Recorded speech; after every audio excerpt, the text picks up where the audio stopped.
cepat sembuh. Mari kita berdoa bersama. Sebelum memulai pelajaran hari ini, kita berdoa bersama dan sekalian mendoakan teman-teman kita yang tidak berangkat karena sakit.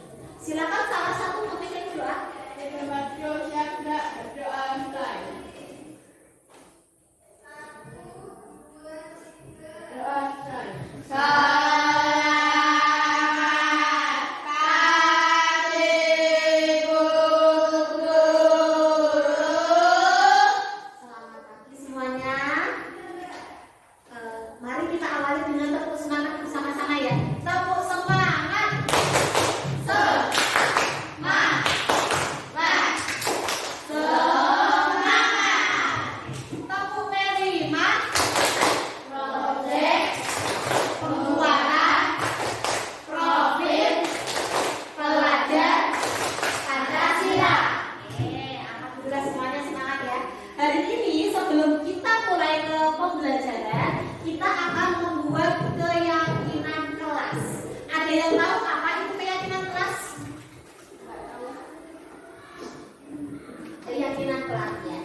Keyakinan kelas itu adalah sesuatu yang diyakini bersama yang berasal dari penyatuan pikiran untuk menjadi nilai-nilai kebaikan yang akan kita lakukan secara bersama-sama ya. Jadi keyakinan kelas ini nanti kita membuatnya bersama-sama.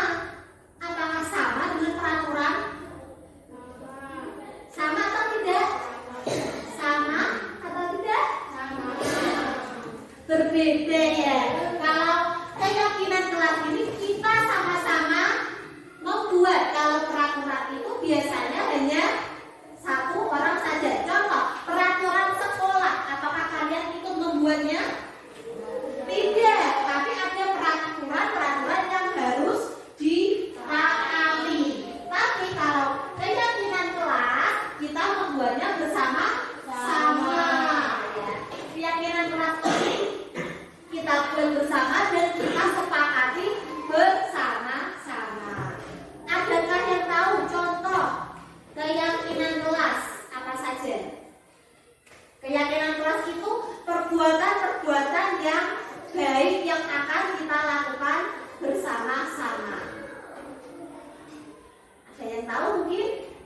Salah satunya apa? Ya, keyakinan kelas.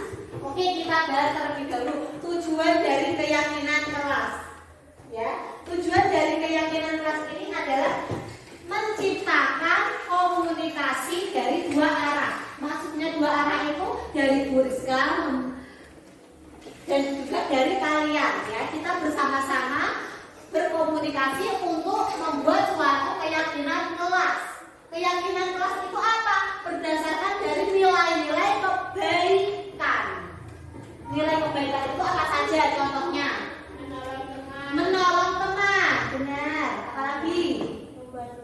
Membantu teman, boleh. Apalagi? Saling menolong, apalagi? Nilai-nilai kebaikan. Tidak membeda-bedakan teman. Ada lagi?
kita akan membuat keyakinan kelas bersama-sama ya.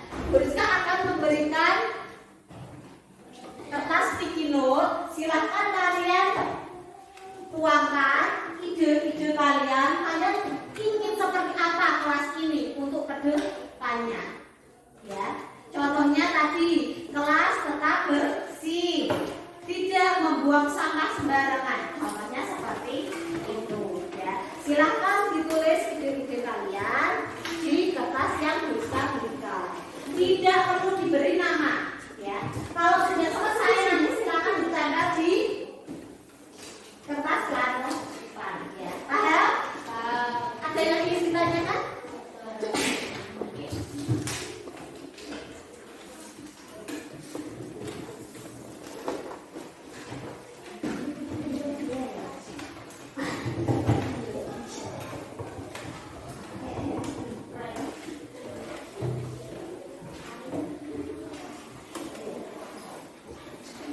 Silakan, ada yang belum mendapatkan? Silakan.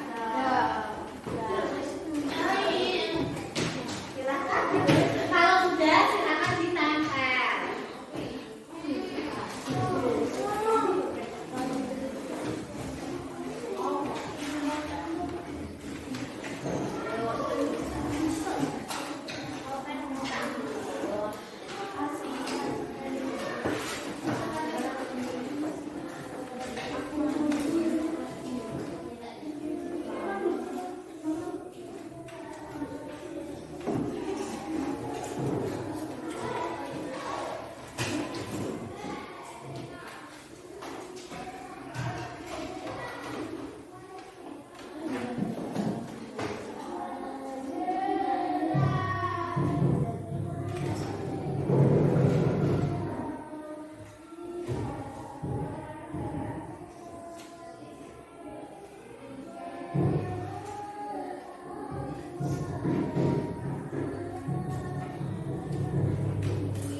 Yang sudah selesai, silakan ditempel di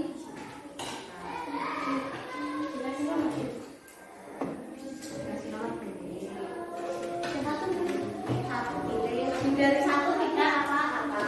Sampai ya, silakan.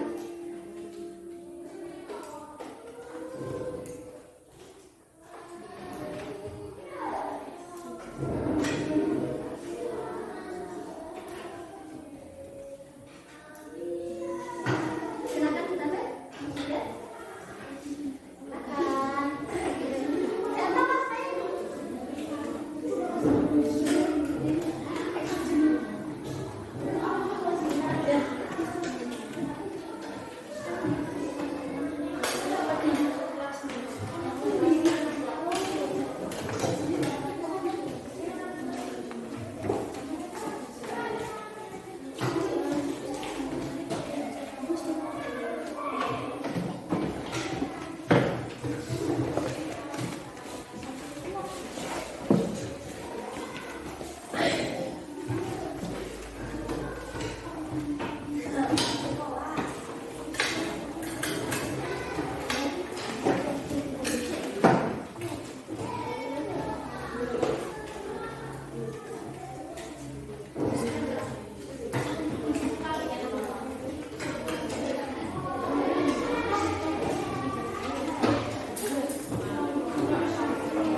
bagian. Jessica menjadi satu bagian. Tidak membeda-bedakan teman ya. Sekarang di sini tidak boleh telat masuk kelas dan tidak boleh mengejek teman. Menjadi satu bagian. Sekarang masuk kelas tepat waktu. Tidak boleh terlambat masuk kelas. Jadikan satu ya. Dan yang terakhir kita jadikan satu, kelas tetap tenang, kelas tidak berisik. Sini sudah tuliskan kelompokkan menjadi 4 kelompok bagian. Kelas tidak berisik, kelas tenang, kelas tidak ramai. Oke. Di sini ada kalimat-kalimat negatif. Kalimat-kalimat negatif itu diawali dengan biasanya ciri-cirinya ada kata tidak boleh atau jangan. Jangan membuang sampah pada tempatnya. Tidak boleh kotor. Itu termasuk kalimat negatif. Sekarang supaya kalimatnya menjadi positif, kita rubah ya. Kita rubah kalimatnya menjadi positif. Silakan. Coba Mbak Lisa, boleh maju. Yuk, silakan di sini. Coba bagian ini yang kalimatnya negatif yang mana? Ini boleh. Kelas tidak berisik. Kita rubah bersama-sama. Kelas tidak berisik kita rubah menjadi kalimat positif ya. Coba. Kelas tidak berisik. Bagaimana kalimat positifnya? Boleh duduk dulu nih. Coba coba ya. Apa kira-kira? Kelas tidak berisik. Ada kata tidak supaya menjadi kalimat positif dirubah menjadi apa? Sebaiknya apa? Kelas tetap tenang. Kelas tetap tenang.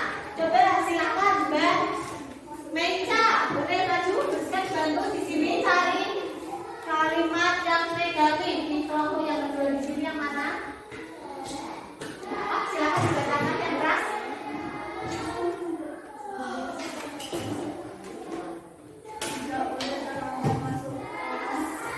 Ya, tidak boleh terlambat masuk kelas saat istirahat. Ini termasuk kalimat negatif. Kita rubah menjadi kalimat positif. Silakan bagaimana kalimatnya supaya menjadi kalimat positif? Di sini tidak boleh terlambat masuk kelas saat istirahat.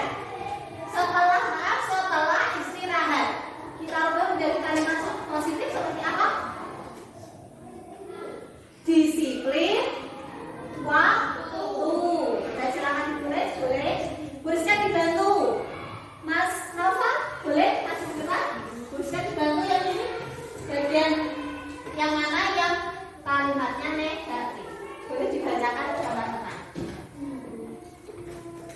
Dibacakan yang keras.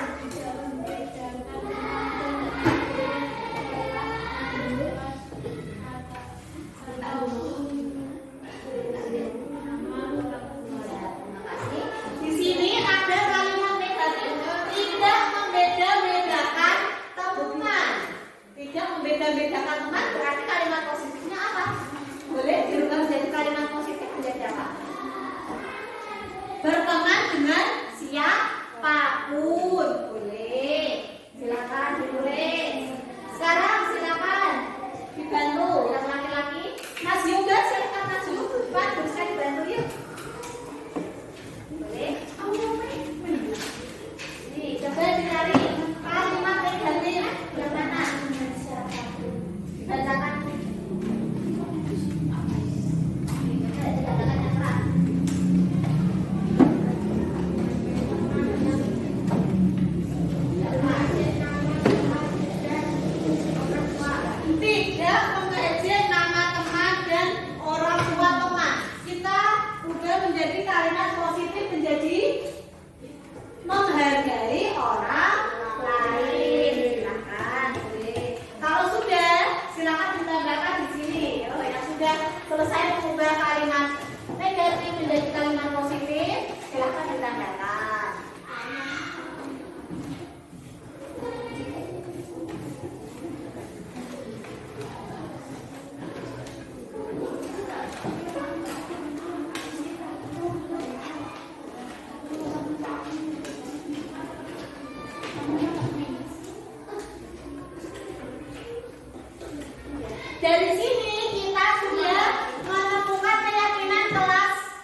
kedua, saling menghargai. Setuju atau tidak? Setuju. Oke, kita sepakati bersama. Yang ketiga, kelas tetap tenang. Kita sepakati? Setuju? Setuju, ya. Yang keempat, ada mendengarkan guru saat dijelaskan. Setuju atau tidak? Kita sepakati bersama ya. Kita sudah membuat keyakinan kelas bersama-sama ya. Dan Bu Rizka harap kita semua bisa melaksanakannya dengan penuh tanggung jawab. Ya, terima kasih.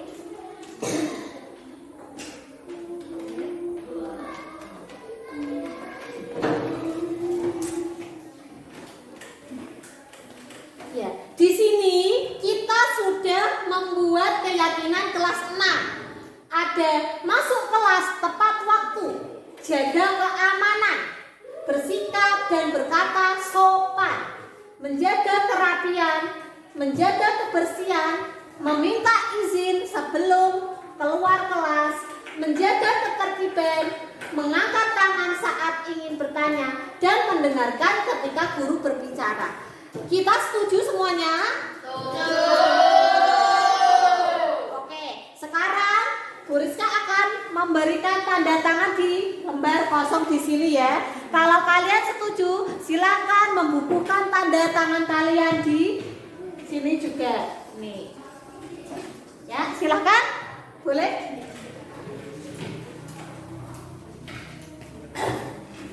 Tanda tangan, beri nama.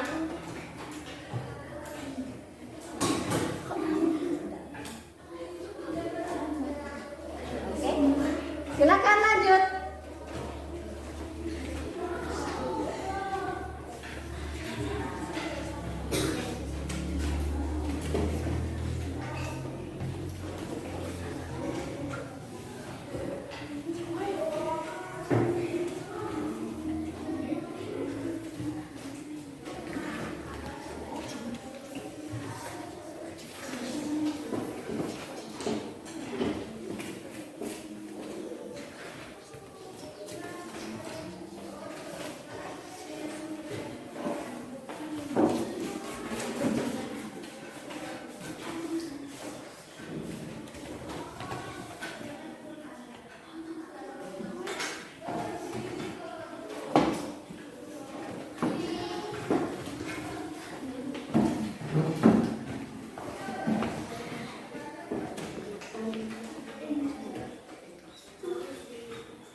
Sudah semua ya? Sudah membukukan tanda kalian sudah menyetujui keyakinan kelas 6 di sini. Bu Rizka harap kita semua dapat melaksanakannya dengan penuh tanggung jawab. Ya, oke. Bu Rizka akhiri setelah kita buat keyakinan kelas 6 di sini. Wassalamualaikum warahmatullahi wabarakatuh. Waalaikumsalam warahmatullahi wabarakatuh. Saya senang mengikuti kegiatan ini karena saya mengeluarkan ide dan pendapat. Saya senang membuat keyakinan kelas bersama guru dan teman-teman.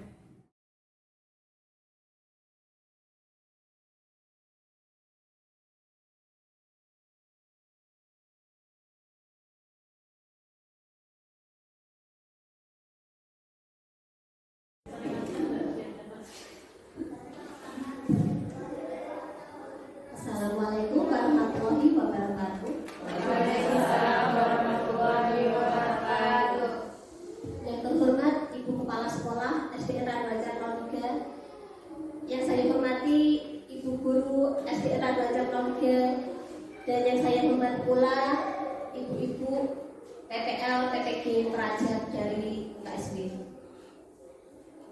Yang pertama, saya akan membacakan susunan acara pada hari ini. Yang pertama adalah kita akan mulai dengan doa bersama. Yang kedua, sambutan oleh Ibu Kepala Sekolah.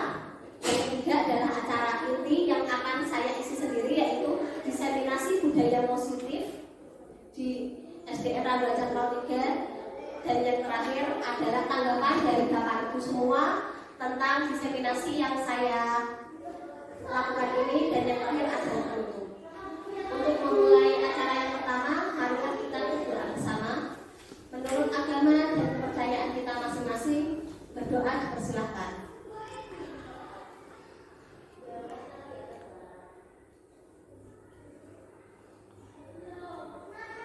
Selesai. Acara selanjutnya adalah sambutan dari Ibu Kepala Sekolah, Ibu Nurul Hidayati SPD. Kami persilahkan.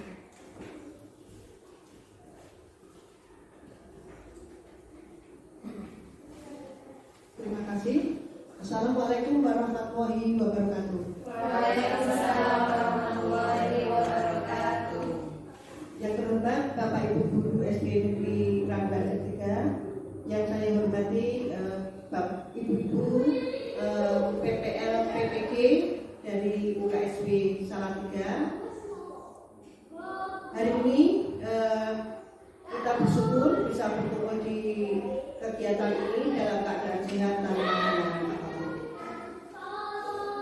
Saya ucapkan selamat kepada Ibu Rizka Anastiara Sari yang akan melaksanakan diseminasi budaya positif.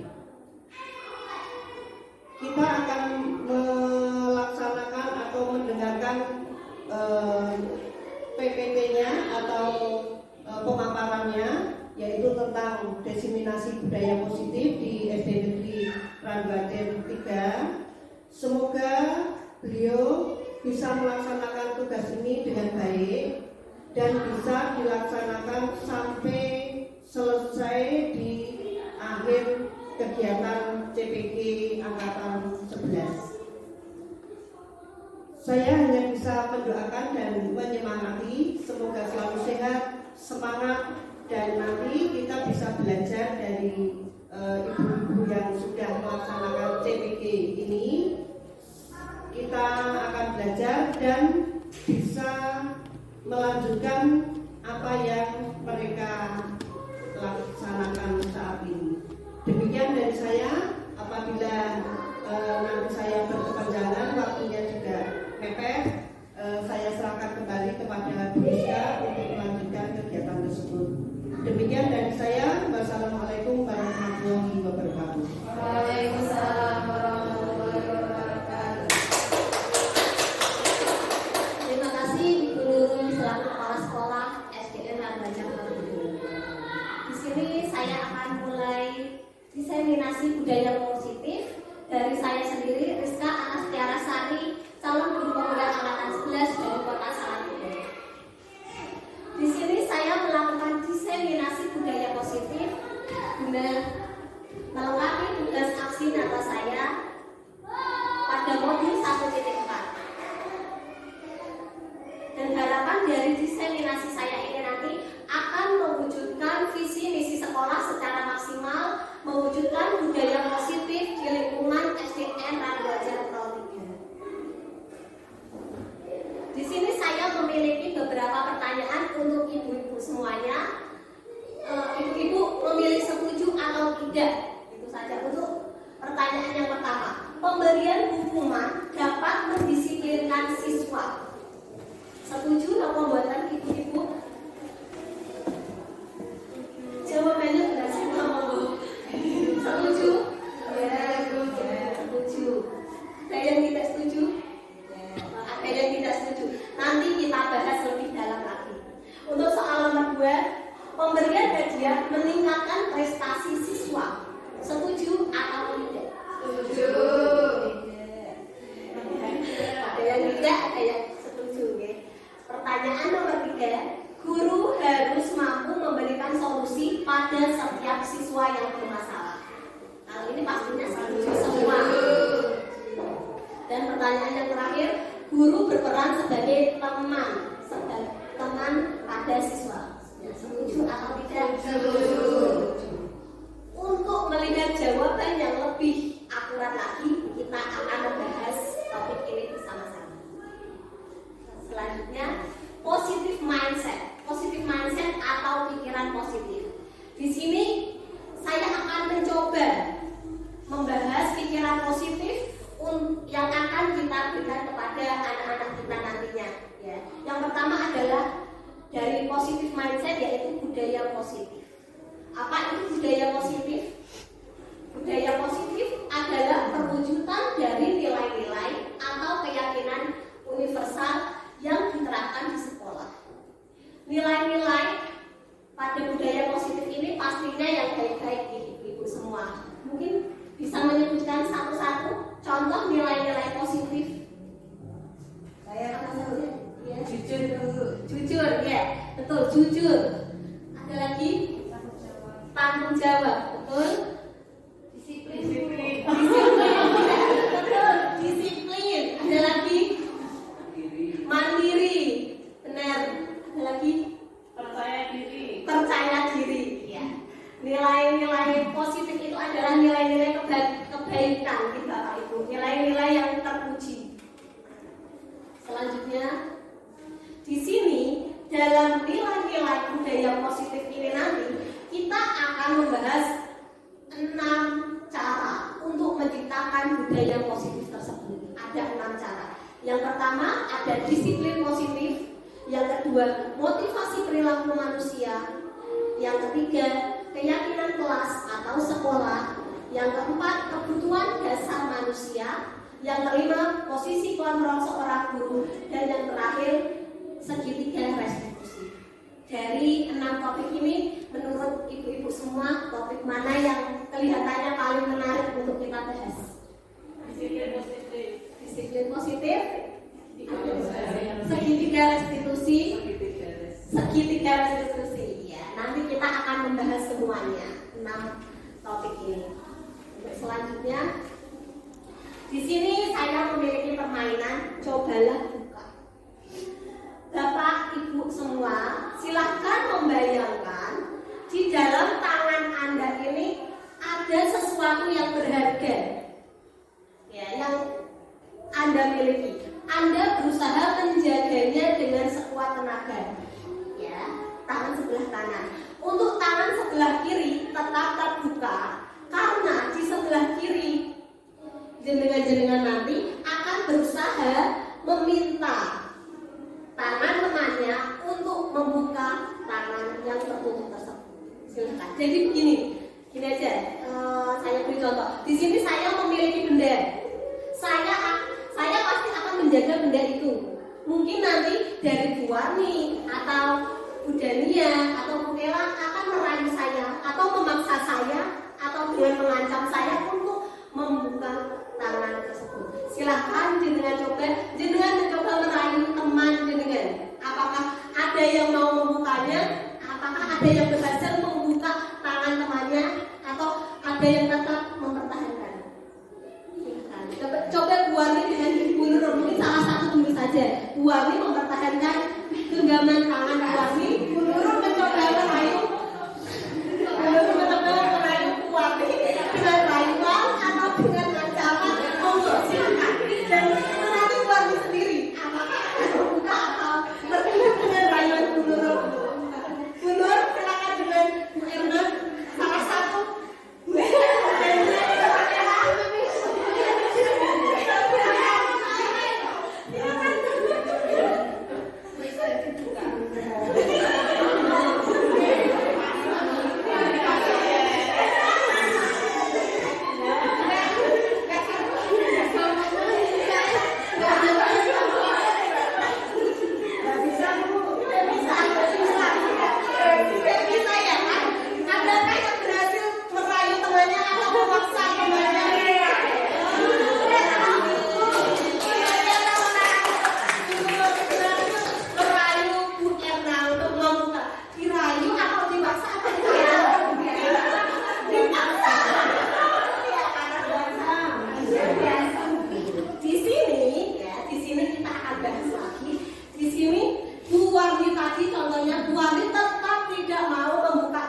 Warni tetap mempertahankan.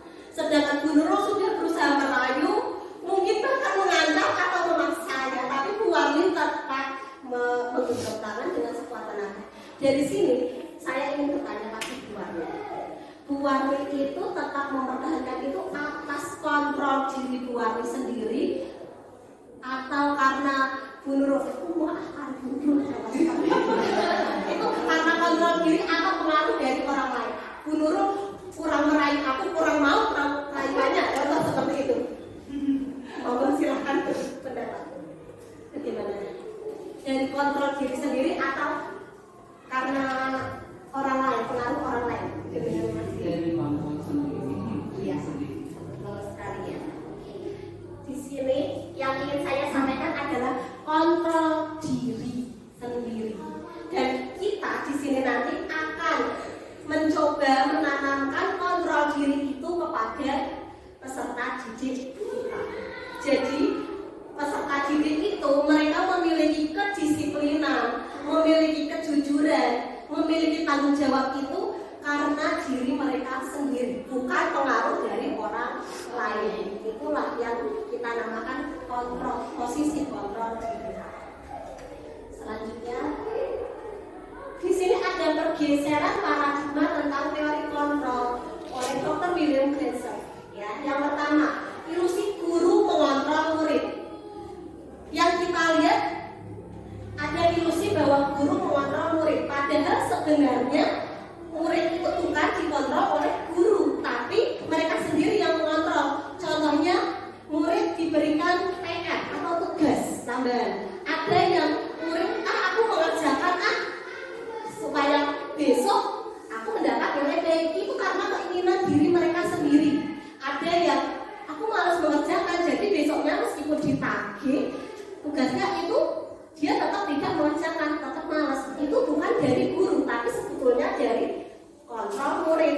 Tapi selama ini kita mengenalnya dengan guru yang mengontrol murid, padahal sebenarnya bukan, tapi murid sendiri yang mengontrol diri mereka. Seperti itu. Yang kedua, ilusi bahwa semua penguatan positif, efektif dan bermanfaat. Ya, semua penguatan positif itu efektif dan bermanfaat. Padahal belum tentu semuanya itu akan bermanfaat. Contoh, ya di sini anak yang terbiasa diberi sanjungan, diberi pujian, belum tentu nanti dia ketika tidak diberikan, dia nanti akan down karena terbiasa dengan disanjung atau dipuji. Yang ketiga, kritikan dapat membuat orang merasa bersalah dan dapat menguatkan karakter. Padahal sebenarnya kritikan itu tidak bisa membuat orang merasa bersalah dan menguatkan karakter, tapi malah membuat anak semakin rendah diri. Contoh di sini, tulisanmu kok jelek sekali, tolong ya diperbaiki. Itu anak tidak menguatkan karakter mereka, tapi malah membuat anak semakin down ya. Dan yang terakhir, orang dewasa memiliki hak untuk memaksa. Nah ini yang kita lihat selama ini ya, seperti kita seumpama kita meminta anak besok memakai seragam pramuka, kelihatannya seperti kita memaksa, padahal sebenarnya kita tidak memaksa. Kita bahas lebih dalam lagi, bagaimana seseorang bisa merubah paradigma stimulus respon menjadi pendekatan teori kontrol. Stimulus respon itu pengaruh dari luar, seperti tadi kita permainan menggenggam tangan, ada stimulus respon, ada pengaruh dari luar, ada orang yang merayu, memaksa atau mengancam. Kemudian kita akan mengubahnya menjadi kontrol diri. Kontrol diri ini stimulus respon tentang dunia, realitas atau kebutuhan kita sama, padahal sebenarnya realitas atau kebutuhan kita itu berbeda. Kemudian semua orang melihat hal itu sama, padahal setiap orang memiliki gambaran yang berbeda. Yang ketiga, kita mencoba mengubah orang agar berpendapat sama dengan kita, padahal seharusnya tidak.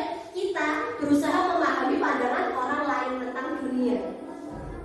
Dan selanjutnya, perilaku buruk dilihat sebagai suatu kesalahan, padahal semua perilaku itu pasti memiliki tujuan, pasti memiliki alasan.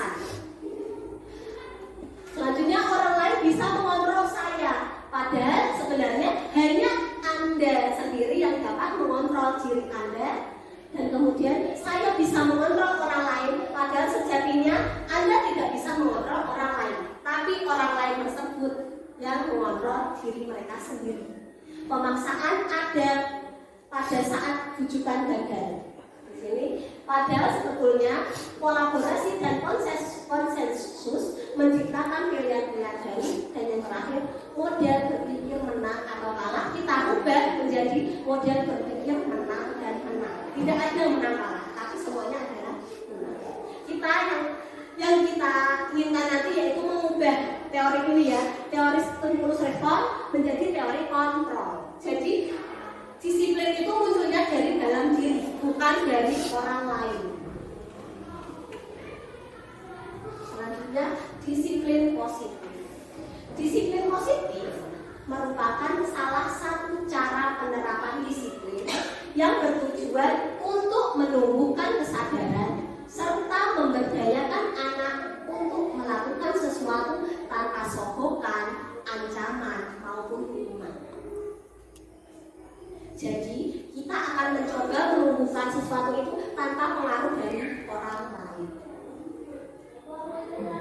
Dan dari nilai-nilai kebajikan yang sudah jenengan sebutkan tadi, nanti bermuaranya akan ke sini ya, ke profil pelajar Pancasila, yaitu beriman dan bertakwa kepada Tuhan Yang Maha Esa dan berakhlak mulia, berkebinekaan global, bergotong royong, kreatif, bernalar kritis, dan mandiri. Mungkin ibu-ibu sering menyanyikan ini kepada anak-anak ya, sering menyanyikan, tapi anak-anak kadang masih lupa atau tidak melakukan, tidak mengimplementasikan profil pelajar Pancasila ini dari kontrol diri mereka sendiri. Selanjutnya, motivasi perilaku manusia. Ada 3 motivasi perilaku manusia. Menurut ibu-ibu semua, yang paling masuk, yang paling jenengan tuju mana? Ada menurut jenengan baik, apakah nomor 1, nomor 2, atau nomor 3? Yang pertama, menghindari ketidaknyamanan atau hukuman, motivasi dalam diri manusia itu, atau untuk mendapatkan imbalan atau penghargaan, atau yang ketiga, menghargai diri dan menjadi orang yang mereka inginkan. Sebetulnya jujur saja, motivasi perilaku manusia itu sebetulnya munculnya yang mana? Biasanya yang sering kita temui atau yang mungkin jenengan alami sendiri. 2 untuk mendapatkan imbalan atau penghargaan. Mungkin ada yang lain. 1 menghindari ketidaknyamanan atau hukuman. Ya, benar. 3. Di sini menghindari ketidaknyamanan atau hukuman. Contoh kita berangkat pagi-pagi absen supaya tidak terlambat. Ya, karena kalau terlambat nanti bisa ditegur ibu kepala.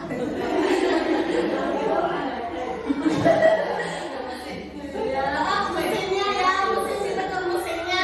Ya, itu berarti belum dari diri sendiri. Ya, yang kedua, untuk mendapatkan imbalan atau penghargaan. Aku pokoknya harus berinovasi mengajar yang baik supaya nanti dapat penghargaan dari kepala. Contohnya seperti itu, atau karena ingin muncul dari diri sendiri, karena ingin menjadi orang yang mereka inginkan. Jadi aku ingin baik karena niat dari dalam hati. Aku berangkat pagi karena ya emang kerjaku seperti itu, berangkat masuk jam 7, pulang jam 3:30, itu muncul dari dalam diri. Mari kita bahas lebih lanjut. Di sini ada hukuman, konsekuensi, dan restitusi. Menurut jenengan semua, yang paling efektif yang mana untuk peserta didik? Hukuman, konsekuensi, atau restitusi?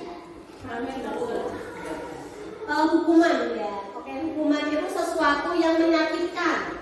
Kalau konsekuensi sesuatu yang biasa terjadi. Kalau restitusi itu merupakan pilihan.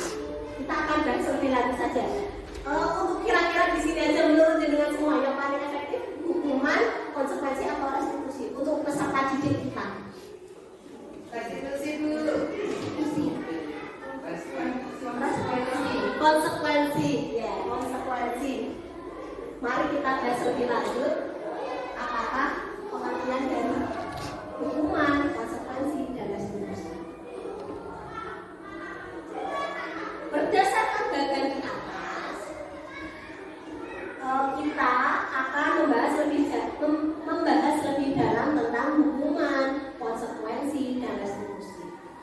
dari hukuman.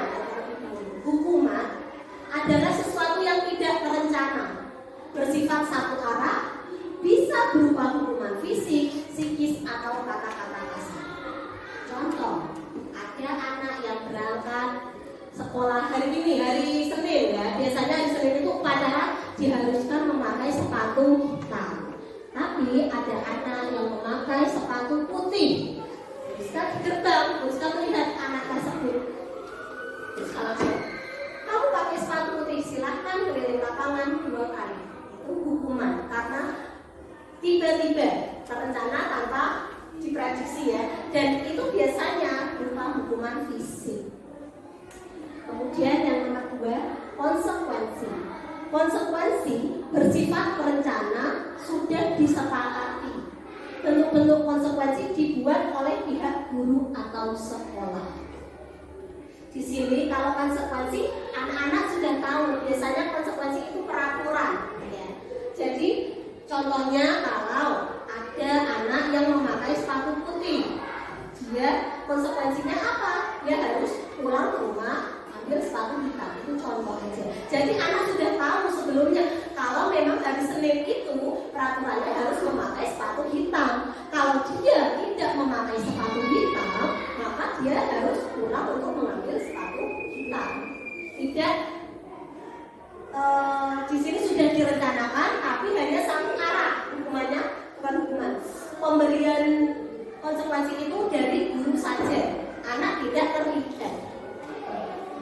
Dan yang ketiga adalah restitusi, yaitu proses menciptakan kondisi bagi murid untuk memperbaiki kesalahan mereka, sehingga mereka bisa kembali pada kelompok mereka dengan karakter yang lebih kuat.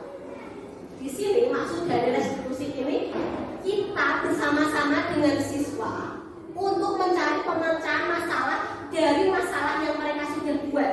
Jadi anak, contoh, ada seorang anak yang tidak memakai sepatu hitam pada hari Senin. Nanti, kalau hukuman disuruh keliling lapangan 2 kali, anak tidak tahu hukuman apa yang akan mereka lakukan. Kalau konsekuensi, anak tahu kalau memakai sepatu putih pada hari Senin, dia harus ambil sepatunya pulang. Dan yang ketiga, restitusi. Di sini nanti kita menemukan solusi bersama-sama dengan anak dari masalah yang telah mereka perbuat. Kalau dia memakai sepatu putih, sebaiknya harus apa yang dia lakukan. Jadi tidak langsung menghakimi satu arah, tapi nanti anak akan menemukan solusi dia sendiri. Kita akan menanyakan kepada anak dia kayaknya bagaimana karena memakai sepatu putih. Selanjutnya di sini ada beberapa pertanyaan dari saya. Konsekuensi atau hukuman? Yang pertama, mencatat 100 kali di dalam buku dengan kalimat saya tidak akan terlambat lagi karena dia sudah terlambat sekolah. Kira-kira ini konsekuensi atau hukuman?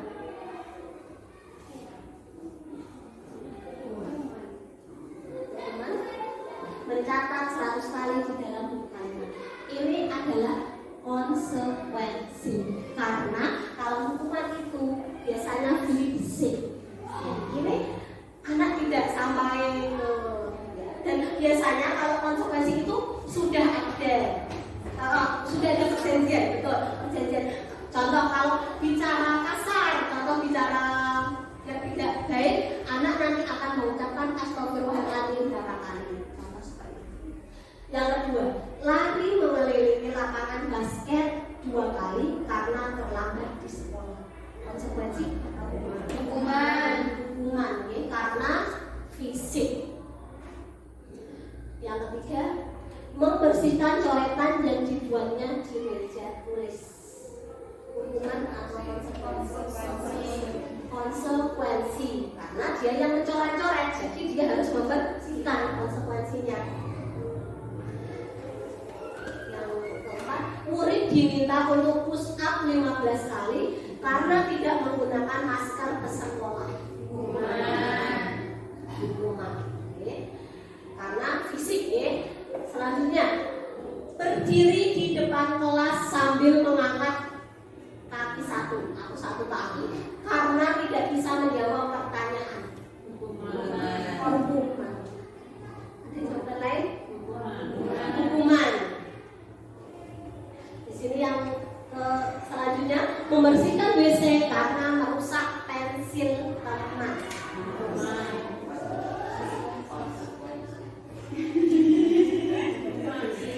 Karena ini fisik ya, karena ini fisik jadi hukuman. Kalau konsekuensi itu bukan fisik biasanya. Itu selanjutnya, lari keliling lapangan karena terlambat 10 menit saat pelajaran PJK. Lari keliling lapangan karena terlambat 10 menit saat pelajaran PJK. Ya, kalau konsekuensi ya bisa konsekuensi, bisa hukuman. Nanti lebih jelas coba ditanyakan dengan guru PJK. Kalau seperti itu biasanya karena hukuman beliau sendiri memberikan atau karena konsekuensi. Sebelumnya sudah ada perjanjian. Lanjut. Sudah lumayan paham ya, hukuman atau konsekuensi. Jadi hukuman dan konsekuensi itu sama-sama satu arah dari guru atau pihak sekolah. Anak tidak terlibat dalam itu semua. Tapi kalau hukuman, tiba-tiba anak tidak tahu apa-apa, tiba-tiba. Contoh, anak tidak bisa mengerjakan, anak tidak mengumpulkan PR, langsung suruh jam 15 kali. Contoh seperti itu. Itu nanti masuknya ke hukuman. Kalau konsekuensi biasanya sudah ada penerapannya. Sebelumnya sudah ada perjanjian. Jadi anak tahu kalau aku tidak mengerjakan PR, berarti aku nanti pulang sekolah pulangnya terlambat. Aku harus mengerjakan PR itu lagi. Sebelumnya anak sudah tahu konsekuensinya. Dia sudah, wah aku ngerjakan PR, berarti aku nanti pulang terlambat. Dari sini mungkin ada pertanyaan.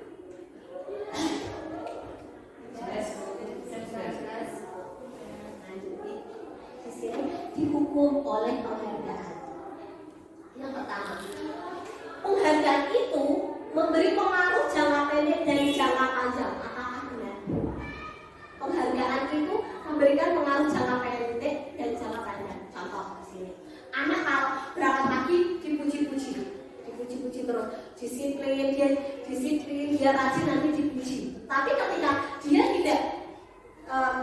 tidak dipuji, nanti dia akan balik ke sifat dia lagi. Ya seperti itu maksudnya. Jadi penghargaan itu dapat mempengaruhi jangka pendek dan jangka panjang. Tapi apakah agar jangka panjang itu kita harus memuji-muji terus?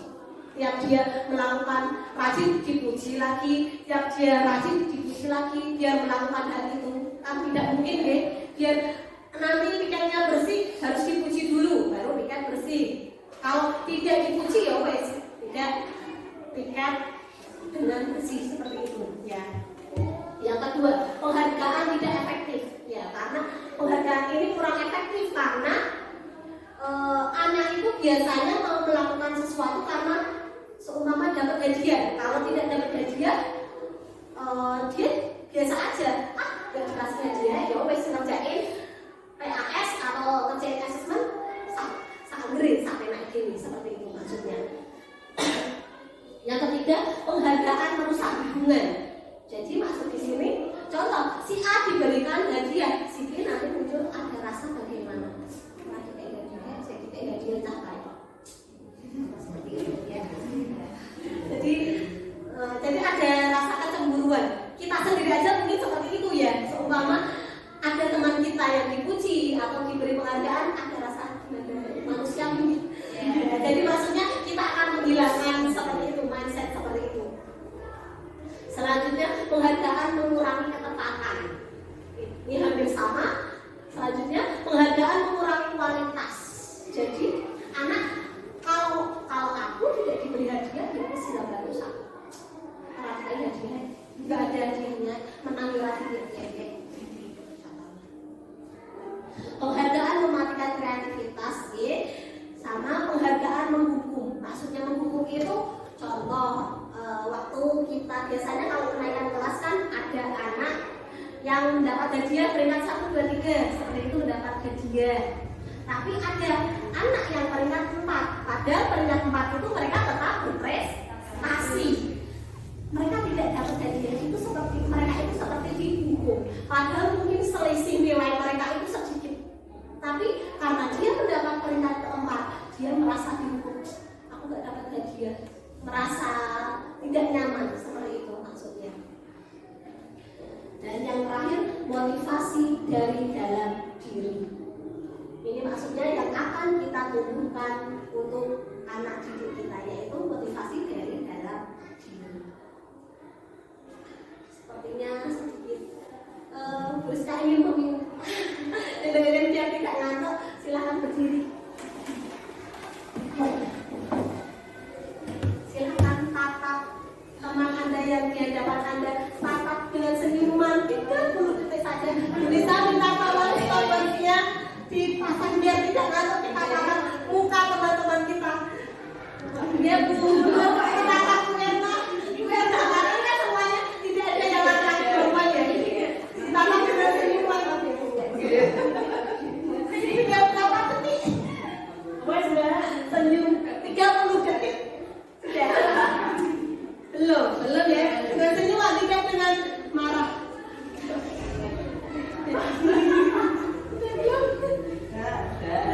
Belum. Ketawa boleh teman-temannya. Oke, silakan duduk kembali. Di sini.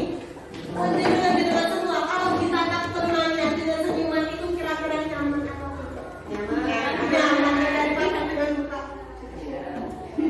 Nah, kita ini kita praktikkan ke anak didik kita nantinya ya. Hanya selingan saja sih sebetulnya biar tidak ngantuk. Selanjutnya di sini rasanya memiliki pertanyaan ya. Sekarang lebih sering mendengar keyakinan kelas, bukan peraturan kelas. Kenapa? Mungkin ada yang ingin membantu menjawab mengapa bukan peraturan kelas lagi, tapi keyakinan kelas. Biasanya pada awal tahun ajaran ibu guru atau bapak guru kelas membuat keyakinan kelas. Kalau dulu kan peraturan kelas, tapi sekarang bergeser menjadi keyakinan kelas. Kenapa? Alasannya? Beda dulu. Peraturan kelas itu kesannya kayak apa ada gimana gitu harus gitu ya. Iya. Tapi kalau keyakinan kelas itu kan lebih lama, lebih apa tidak terlalu mengikat gitu. Ya. Tepuk tangan untuk benar. Benar.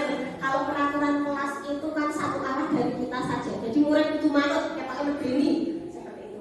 Tapi kalau keyakinan kelas kita buat bersama dengan suasana yang menyenangkan, santai, enjoy, dan nanti bisa kita sepakati bersama. Bu Yani mungkin bisa menambahkan. Ini Bu, kalau keyakinan kelas itu anak-anak lebih bisa bertanggung jawab Bu. Ya, terima kasih. Tepuk tangan untuk Bu. Ya, kalau keyakinan kelas, anak lebih bertanggung jawab karena dia muncul dari dalam diri mereka sendiri. Karena yang membuat bersama-sama, bukan dari guru. Jadi mereka juga yang menginginkan seperti ini. Kita bahas lagi. Di sini ada 2 pertanyaan. Mengapa kita memiliki peraturan tentang penggunaan helm pada saat mengendarai kendaraan roda 2 atau motor? Ya. Maksud dari peraturan, sebetulnya awalnya itu memang peraturan ya sebetulnya, tapi bergeser menjadi keyakinan diri kita. Karena awalnya orang itu memakai helm karena biasanya takut untuk ditilang. Padahal sebenarnya memakai helm itu untuk keselamatan diri kita sendiri. Tapi pada saat ini peraturan itu sudah bergeser menjadi keyakinan kita sendiri. Kita menjadi sadar bahwa memakai helm itu karena untuk diri kita sendiri, bukan karena takut hilang. Seperti itu. Dan yang kedua, mengapa kita memiliki peraturan tentang penggunaan masker dan mencuci tangan? Jadi sebenarnya keyakinan itu awalnya memang berasal dari peraturan nih, tapi lama-lama karena itu dibuat orang menjadi sadar akan dampaknya itu dan akhirnya melaksanakannya dengan kesadaran dan penuh tanggung jawab seperti itu. Di sini penggunaan masker dan mencuci tangan setiap saat itu awalnya memang peraturan karena zaman dulu itu ya zaman COVID itu kita harus memakai masker dan cuci tangan karena takut ada aturan itu. Tapi lama-lama kita jadi sadar bahwa penggunaan masker itu memang kita butuhkan karena kalau kita berkendara nanti menghirup asap, menghirup debu seperti itu, dan mungkin kalau kita sedang batuk menjaga diri dari orang lain dan mencuci tangan juga kesadaran diri kita akan kebersihan. Selanjutnya di sini. Keyakinan kelas dibuat berdasarkan kesepakatan antara guru dan siswa dan bersifat universal. Dan sedangkan peraturan biasanya dibuat oleh guru dan bersifat satu arah. Sebenarnya awalnya peraturan itu memang membuat menyadarkan anak karena anak kan tidak mungkin langsung sadar. Mesti dibuat peraturan seperti itu dulu. Contoh masuk kelas jam 7, terus istirahat jam 9 kurang seperempat, ada peraturan seperti itu. Tapi lama-lama anak akan menyadari, oh jam segini itu udah waktunya masuk, bukan karena takut apa-apa. Jadi yang saya harapkan di sini kita membuat mindset anak bahwa peraturan itu nanti berubah menjadi keyakinan mereka sendiri. Mereka bisa menyadarinya dari dalam diri mereka sendiri tanpa harus disuruh-suruh, dipaksa, diingatkan seperti itu. Selanjutnya, prosedur pembentukan keyakinan kelas atau sekolah. Di sini mungkin ibu-ibu guru kelas semuanya sudah melaksanakannya di awal tahun ajaran ini. Prosedurnya sudah seperti ini. Yang pertama, mempersilahkan warga sekolah atau siswa untuk mencurahkan ide tentang peraturan yang akan disepakati. Apakah ibu-ibu sudah seperti itu? Mungkin saya yakin sudah semuanya. Pada awal tahun ajaran biasanya sudah seperti itu. Yang kedua, mencatat semua masukan. Dan yang ketiga, mengganti kalimat negatif menjadi kalimat positif. Contoh, di sini ada kalimat negatif. Anak biasanya menuliskan tidak boleh membuang sampah sembarangan. Nanti kita rubah kalimat-kalimat negatif itu menjadi kalimat positif. Contohnya apa? Kalau kalimat tidak boleh membuang sampah, buang sampah pada tempatnya. Terus tidak boleh datang terlambat. Kita rubah menjadi kalimat positif. Datang tepat waktu. Seperti itu maksudnya ya. Jadi kita menghilangkan kata-kata negatif, tidak, jangan, seperti itu menjadi kalimat yang positif. Yang keempat, tinjau kembali curahkan pendapat yang terkumpul, kelompokkan bagian yang sama dan susun menjadi keyakinan kelas atau sekolah. Di sini kalau saya dulu saya memakai sticky note itu saya berikan kepada anak, nanti anak menempelkannya. Setelah ditempelkan, kita kelompokkan sendiri-sendiri, bagian kebersihan sendiri, bagian waktu sendiri, bagian menghargai orang lain sendiri. Seperti itu kita kelompokkan yang kata-katanya hampir sama. Maksudnya, tinjau ulang keyakinan kelas yang sudah tersusun 3-10 keyakinan. Dan yang keenam, menjadi dan menyetujui dengan menandatanganinya. Bisa menandatangani, bisa dengan cap jempol karena itu tanda kesepakatan kita bersama anak. Dan yang terakhir, keyakinan kelas ditambah di dinding kelas. Biasanya seperti itu contohnya. Jadi seperti itu awalnya pakai sticky note. Saya akan memutarkan sedikit saja urutan saya prosesnya.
sini saya ingin menanyakan kepada ibu-ibu semua, menurut jenengan yang paling efektif kita sebagai guru yang mana? Apakah sebagai pembuku atau pembuat merasa bersalah, atau yang ketiga sebagai teman, atau yang keempat sebagai pemantau, atau yang kelima sebagai manajer?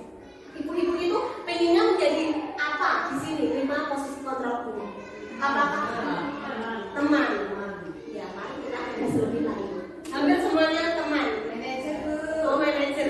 Ya, kita tes lebih lanjut. Apa bedanya pembuku, pembuat merasa bersalah, teman, pemantau, dan manajer? Di sini saya memiliki 5 video. Masing-masing video itu memperlihatkan ada yang guru sebagai teman, guru sebagai pembuku, guru sebagai manajer.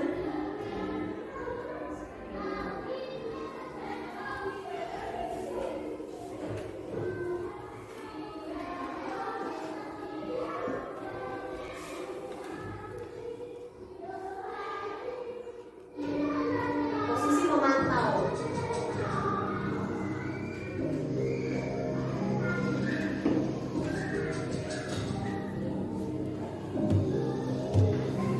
Maren,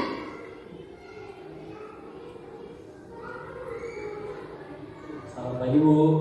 Naren, apa peraturan sekolah kita tentang jam berapa kita harus masuk sekolah, nak? Kita harus di sekolah jam 7 Bu. Iya betul, sekarang sudah jam 7.20. Naren sudah tahu konsekuensinya jika terlambat hadir. Paham Bu. Saya harus tinggal kelas pas jam istirahat selama 20 menit. Iya benar, konsekuensinya demikian. Jadi nanti jam 9.30 pas istirahat, kamu harus tinggal di kelas, kerjakan tugas tambahan untuk ketertinggalan kamu, ya? Baik Bu. tetapi posisi sebagai pemantau atau monitor. Jadi hanya mengingatkan anak kalau dia salah ya. Jadi salahmu apa dan konsekuensimu apa karena kesalahan itu. Itu yang kedua. Posisi manajer.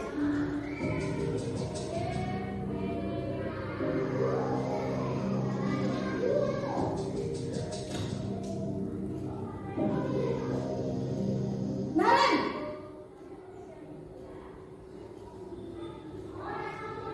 Selamat pagi Bu. Selamat pagi, Naren. Maaf Bu, saya terlambat. Iya, sekolah masuknya jam 7, sekarang sudah jam 7.20. Jadi sekarang bagaimana ini, Naren? Maaf Bu, saya lupa setel alarm saya semalam. Baiklah, menurut kamu, keyakinan sekolah yang mana yang perlu kamu tingkatkan? Menghargai diri sendiri dan orang lain mungkin ya Bu. Setuju. Jadi, apakah Naren meyakini prinsip saling menghormati tersebut? Iya Bu, saya meyakininya. Apakah Naren bersedia memperbaiki masalah keterlambatan ini? Bersedia Bu. Bagaimana kamu akan perbaiki masalah keterlambatan ini? Saya akan coba untuk tidak lupa menyetel alarm saya Bu. Baik, kalau Naren lupa menyetel alarm di rumah, ada orang yang kira-kira bisa bantu mengingatkan tidak? Ada Bu, kakak saya, Kak Emma. Ada lagi selain Kak Emma? Selain Kak Emma, ada ibu saya. Baik, jadi yang mengingatkan Naren adalah Kak Emma dan ibu kamu ya? Kira-kira akan mulai setel alarm kapan nih, Naren? Setelah pulang sekolah, akan segera saya lakukan. Baik, jadi Naren akan setel alarm untuk bangun besok pagi dan akan diingatkan oleh kakak dan ibunda Naren ya. Ada lagi yang mungkin perlu dilakukan Naren agar tidak terlambat bangun lagi. Tidak ada Bu. Baik Naren, terima kasih untuk kerjasama kamu. Sekarang kamu perlu kembali ke kelas untuk belajar. Baik Bu, terima kasih. Sebagai manajer. Ini sebentar.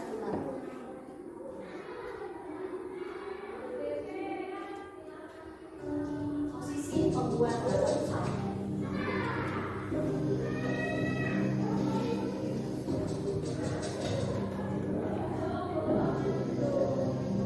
Naren!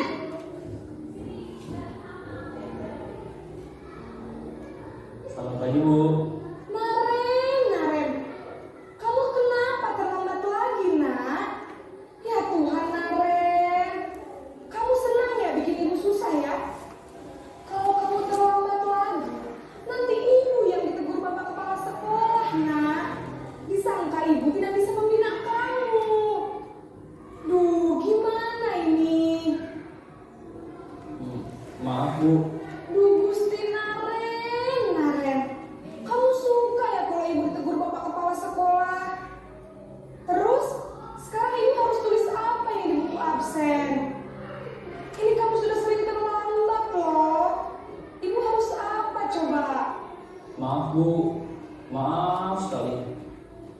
sudah, lain kali jangan bikin ibu susah lagi ya nak ya.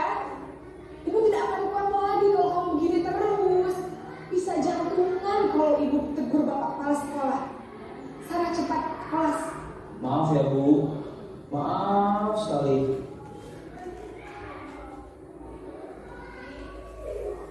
Membuat merasa bersalah itu gurunya kayak minta dikasihani ya, karena kesalahan si anak.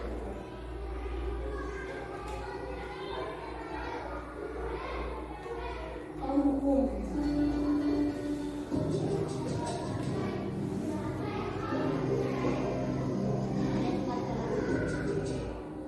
Sini kau, Selamat pagi Bu. selalu terlambat. Kamu deh, pasti terlambat. Maaf Bu, saya Apa? Apa coba? Alasan kamu apa lagi? Kapan sih kamu tidak terlambat? Malas sekali ya kamu jadi anak. saya Dasar pemalas. Gak kapok-kapok sih kamu. Sudah berapa kali terlambat? Sana, kamu keliling lapangan basket 2 kali. kenapa saya harus ke lapangan basket Bu? Kenapa? Kamu melawan ibu? Berani-beraninya jawab. Sudah terlambat, masih berani jawab pula. Sekarang, keliling lapangan basket 5 kali sekalian. Biar kapok. Cepat. Pergi sana ke lapangan basket.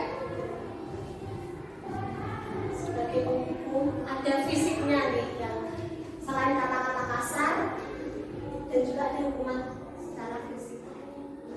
Dan yang terakhir, posisi sebagai teman.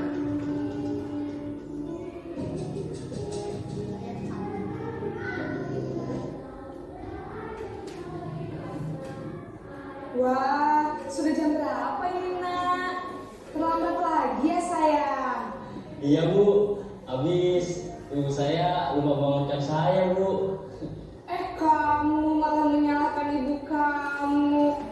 Kamu bukannya anak yang larinya paling kencang. Kok terlambat sih? Iya Bu, saya memang terlambat bangun tadi. Jadi biarpun saya lari kencang, tetap gak kekejar Bu. Ya sudah sana. Nanti lain kali larinya lebih kencang lagi ya. Biar gak terlambat lagi. Bikin senang ibu. Demi ibu. Bisa kan? Bisa lah Bu. Ya sudah sana masuk kelas. Ibu beresin urusan absen kamu. Kamu ini ada-ada saja. Sebagai teman, tapi sebagian besar menjawab sebagai posisi sebagai teman. Kita bahas lebih mendalam. Yang paling tepat yang mana?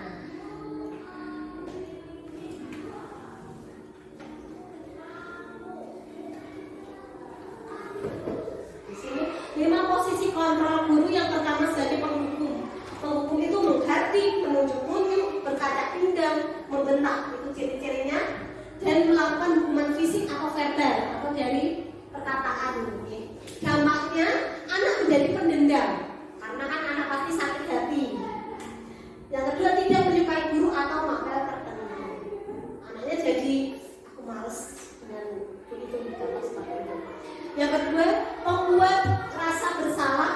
Ciri-cirinya dengan suara lembut namun menyalahkan siswa. Guru menyatakan kesalahan pada siswa dan guru menderita. Jadi guru seakan minta dikasihani. Seperti video tadi, dampaknya membuat siswa merasa bersalah. Namun dia juga menjadi rendah diri dan menarik diri. Karena dia merasa bersalah itu tadi, dia menjadi takut. Karena aku udah membuat Bu Rizka menjadi salah, aku merasa gak enak. Yang ketiga, sebagai teman. Ciri-cirinya guru bersikap ramah, cenderung bersenda gurau untuk menghangatkan suasana. Dampaknya murid bergantung pada satu guru dan membuat siswa tidak mandiri. Jadi siswa, kalau sama Bu Rizka kan tidak dimarahi. Aku maunya sama Bu Rizka, tapi tidak dengan guru lain. Dampaknya dia hanya maunya dengan satu guru itu saja. Kalau posisi guru sebagai teman. Dan ada dampak lain, membuat siswa tidak mandiri. Jadi dia menjadi bergantung. Aku pokoknya mau sama Bu Rizka, apa-apa sama Bu Rizka, dia mengandalkan satu guru saja. Seperti itu. Untuk yang tepat posisi sebagai pemantau dengan ciri-ciri nada bicara dan ekspresi datar, identitas berhasil. Siswa mengakui, maksudnya identitas berhasil itu siswa mengakui kesalahannya. Dia paham kalau diri mereka itu salah. Yang ketiga, pemantau tetap memantau saat siswa diberi sanksi, tapi memiliki dampak. Dampaknya siswa menjadi menghitung hadiah atau hukuman yang diberi tanpa melihat nilai kebajikan. Jadi dia hanya menilai karena penghargaan itu saja, tidak muncul dari dalam diri mereka sendiri dan tidak sepenuhnya mandiri. Hampir sama dengan sebagai teman, anak jadi bergantung pada satu guru saja. Dan yang terakhir, sebagai manajer, suaranya netral, tercipta identitas positif atau berhasil. Di sini anak mengakui kesalahannya dan dia tahu harus berbuat apa untuk memperbaiki kesalahan tersebut. Kemudian mengajukan pertanyaan bermakna dan yang terakhir membantu siswa memecahkan masalah. Dampaknya murid menjadi mandiri dan yang kedua peserta didik dapat memecahkan masalah sendiri. Jadi dari 5 posisi kontrol guru diharapkan kita sebagai guru mengambil posisi sebagai manajer. Tadi siapa yang menjawab sebagai manajer? Saya Bu Yani. Silakan tepuk tangan untuk Bu Yani.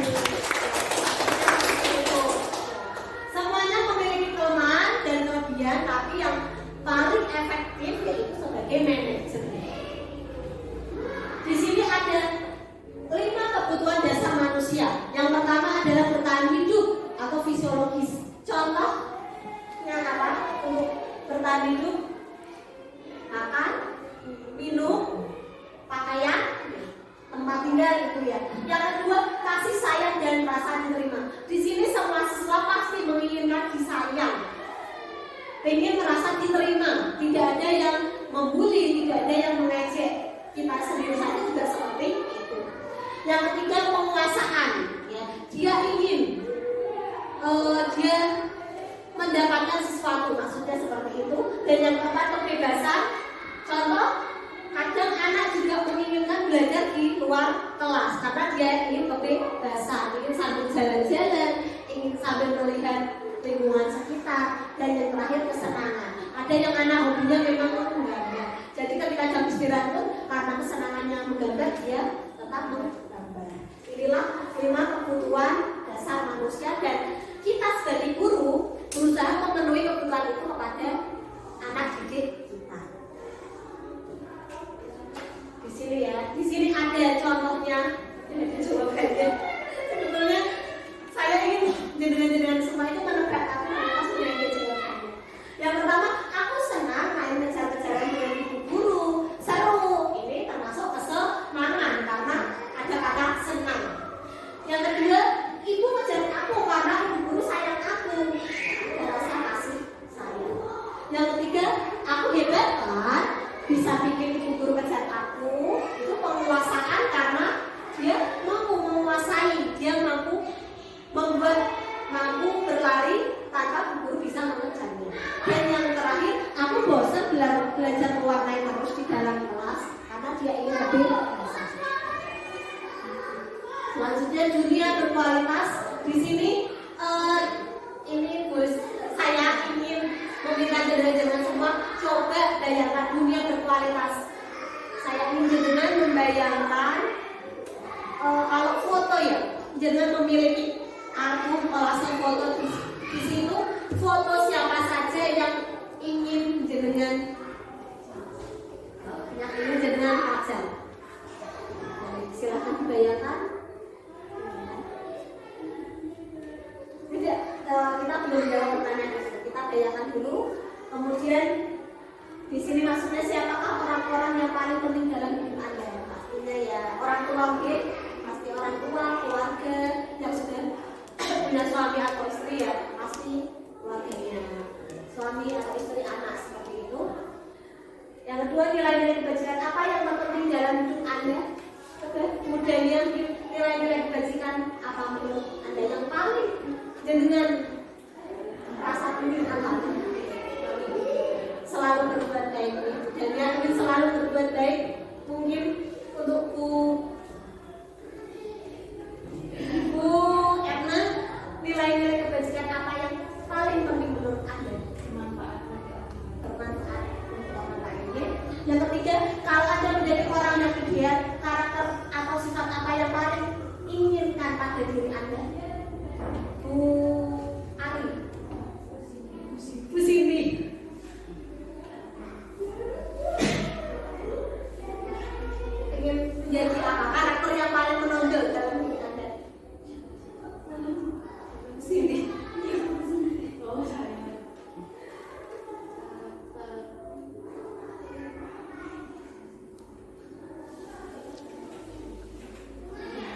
yang ingin paling menonjol dalam diri Anda?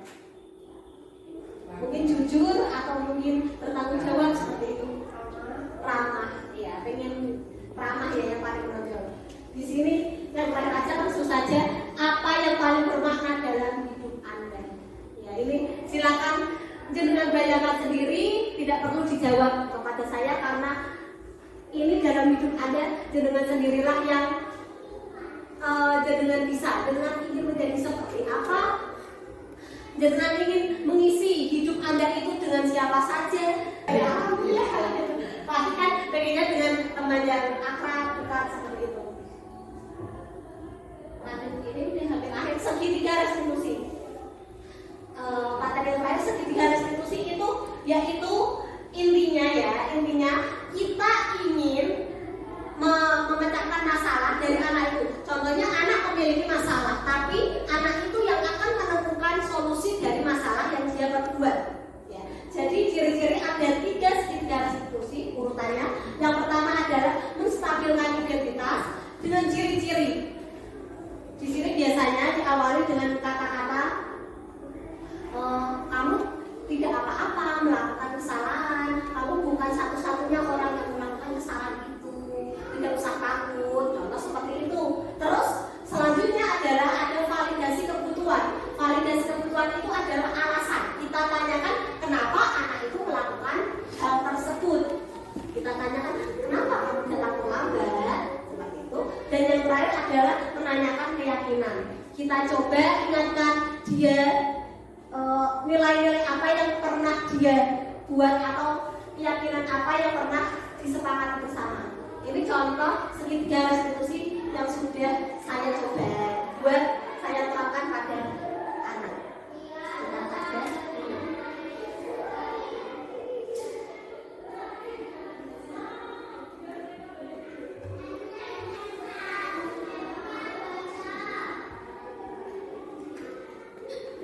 Kelas terlambat setelah jam istirahat selesai.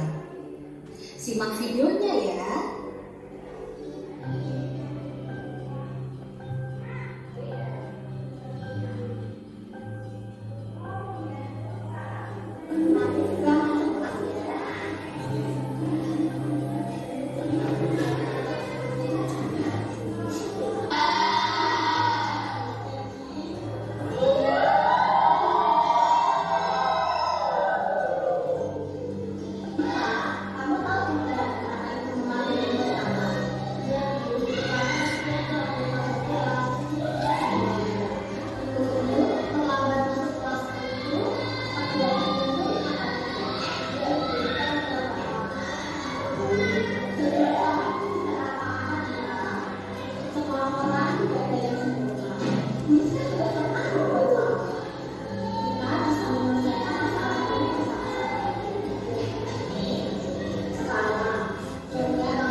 Mungkin ada pertanyaan? Semoga sudah semuanya dan bisa bermanfaat dan dapat kita terapkan untuk anak didik kita nantinya. Terima kasih. Langsung saja saya akhiri. Wassalamualaikum warahmatullahi wabarakatuh.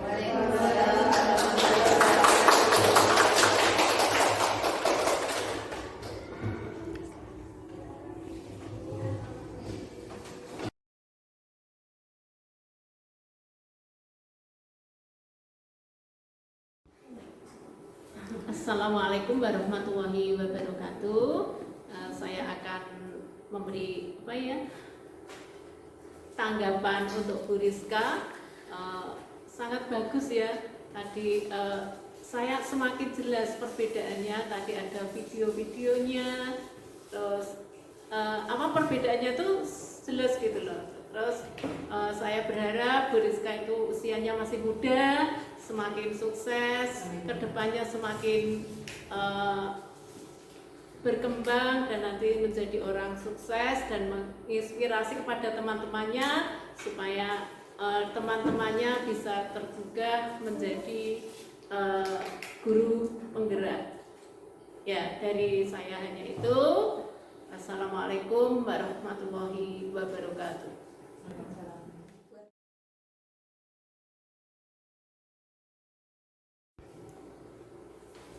Assalamualaikum warahmatullahi wabarakatuh. Saya di sini dalam kesempatan ini akan menanggapi apa yang disampaikan oleh Ibu Rizka. Di sini tadi bagus sekali dalam menyampaikan budaya positif, ya, disertai contoh-contohnya dan video. Itu sangat menginspirasi bagi kita sebagai guru dan tentunya akan menjadikan kita berwawasan lebih baik dan untuk anak-anak juga lebih bagus lagi. Sebagai untuk Bu Rizka, saya hanya mengucapkan agar Bu Rizka ini lebih bersemangat, tentunya lebih bagus lagi menjadi guru CPG, ya, angkatan yang 11. Terima kasih.